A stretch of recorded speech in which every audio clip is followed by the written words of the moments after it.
윤 대통령 탄핵 심판 선고가 다음 주에 이뤄진다면 내일과 모레가 선고 전 마지막 주말이겠죠. 그래서 여야의 장외 여론전이 치열합니다. 헌법재판소를 압박해온 국민의힘 의원들은 어둠의 세력과 영적인 전쟁을 하고 있다며 이제는 헌재 앞에 모여 기도를 하고 있는데요. 더불어민주당은 광화문 광장에서 시민들과 함께 목소리를 높이며 윤 대통령 파면을 외치고 있습니다. 김민형 기자의 보도입니다. 아침부터 헌법재판소로 모여든 국민의힘 의원들이 고개를 숙인 채 하느님에게 재판관 마음을 움직여달라고 기도합니다. 13일 헌법재판관의 마음을 움직여주셔서 양심에 따라서 대한민국 미래를 위해서 주님. 기도와 행진만으로 성을 함락시켰다는 구약 성서 내용을 언급하며 헌재 담벼락을 따라 행진도 진행했습니다. 지금 대한민국은 어둠의 세력과의 영적인 전쟁을 수행하고 있습니다. 우리는 이 전쟁에서 반드시 승리해야만 합니다. 60여 명이 동참한 릴레이 시위까지 국민의힘 의원들의 헌재 압박은 24시간 내내 1분도 쉬지 않고 이어졌습니다. 여당 중진 의원은 헌재가 야당이 주도한 국정마비 공범이라면서 윤석열 대통령의 비상계엄 논리까지 확장해 들고 나왔습니다.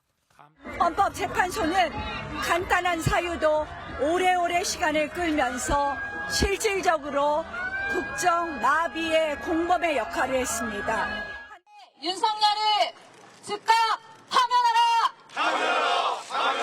파면하라! 더불어민주당은 촛불혁명의 성지 서울 광화문 광장에서 시민들 곁을 지키며 여론전을 이어갔습니다. 아무리 헌재를 겁주고 협박해도 8대0 만장일치로 윤석열의 파면은 사필 귀정입니다.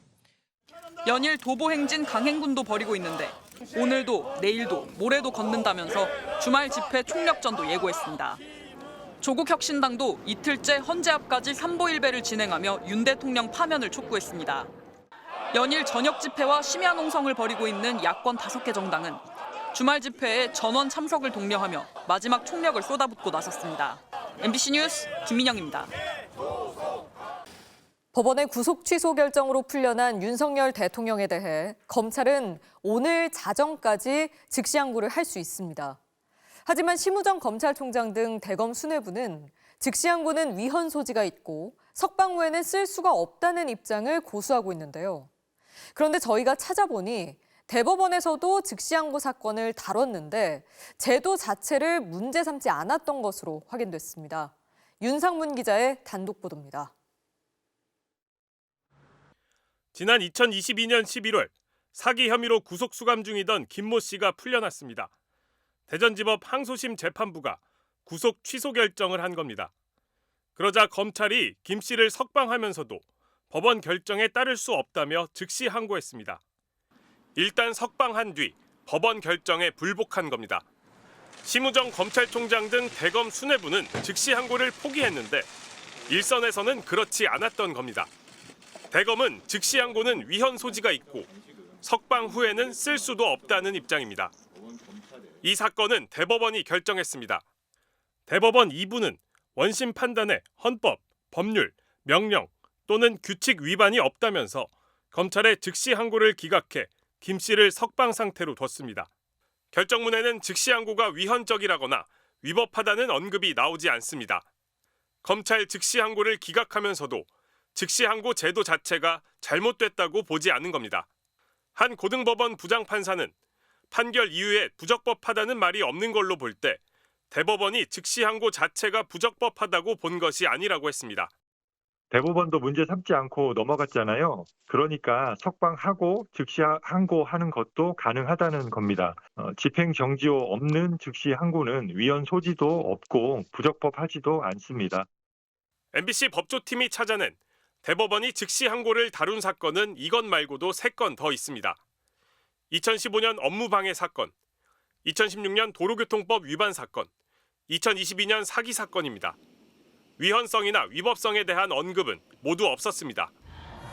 검찰이 왜 윤 대통령 사건부터 즉시 항고를 포기했는지 의문이 커지고 있습니다. MBC 뉴스 윤상문입니다. 윤 대통령 부부 공천 개입 의혹의 핵심 인물인 명태균 씨를 둘러싼 정치권 수사망도 더욱 넓어지고 있습니다. 결국 사건의 키는 윤 대통령 부부인데 김 여사 수사 무마 의혹을 받는 이창수 지검장이 돌아와 지휘를 맡게 되면서 엄정한 수사가 이뤄질 수 있을지 관심이 쏠립니다.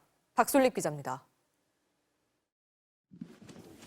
서울중앙지검 명태균 의혹 수사팀이 오늘 국민의힘 김정재 의원을 전격 소환했습니다.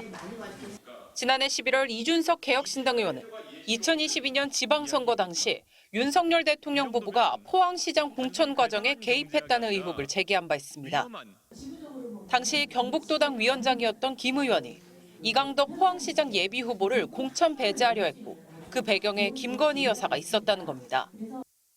검찰은 오늘 김 의원을 상대로 당시 포항시장 공천 과정에 대해 캐물은 것으로 알려졌습니다.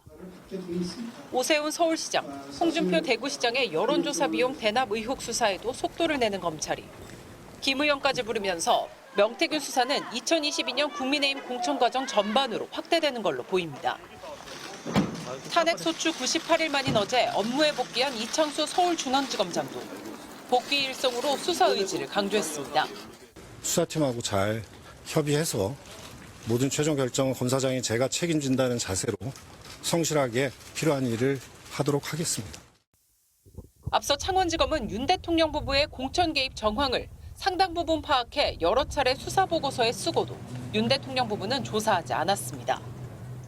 애초 검사도 없는 수사과에 사건을 배당했다. 언론 보도가 나온 뒤에야 뒤늦게 형사부에 사건을 넘기기도 했습니다. 앞서 김 여사 봐주기 수사 의혹으로 탄핵 기로에까지 섰던 이 지검장이 이번에는 의혹을 제대로 털어낼지 관심이 쏠립니다. 현재는 김 여사가 시세 조정을 인지했는지 등을 확인하기 위해 검찰이 적절히 수사했는지 의문이 남는다고 지적했습니다. 결국 이 지검장이 스스로 밝힌 수사 의지는 우선 김 여사에 대한 조사 시기와 방식으로 입증될 것으로 보입니다. 이른바 황제조사 같은 방식은 아닐 거라는 관측이 지배적이긴 하지만 검찰이 윤 대통령 구속 취소에 대한 즉시 항고를 포기했듯 김 여사 조사에도 특혜성 결정을 할 수 있다는 우려도 나오고 있습니다. MBC 뉴스 박솔립입니다. 풋살장에서 놀던 11살 아이가 쓰러진 골대에 깔려 숨지는 안타까운 사고가 발생했습니다. 윤소영 기자가 보도합니다. 풋살장의 철제 골대가 앞으로 쓰러져 있습니다. 경기장 출입문에는 빨간 통제선이 쳐졌습니다. 어제 오후 3시 50분쯤 이 풋살장에서 11살 남자 어린이가 골대에 깔리면서 머리를 다쳐 병원으로 옮겨졌지만 숨졌습니다. 또래 친구와 공놀이를 하던 중 골대 그물망에 매달렸다가 골대가 그대로 앞으로 넘어가면서 사고를 당했습니다. 전복된 풋살장 골대는 별다른 고정장치가 없어 작은 반동에도 쉽게 움직일 수 있는 구조였습니다. 이 풋살장은 14세 미만은 이용이 제한된 예약제 시설이었습니다.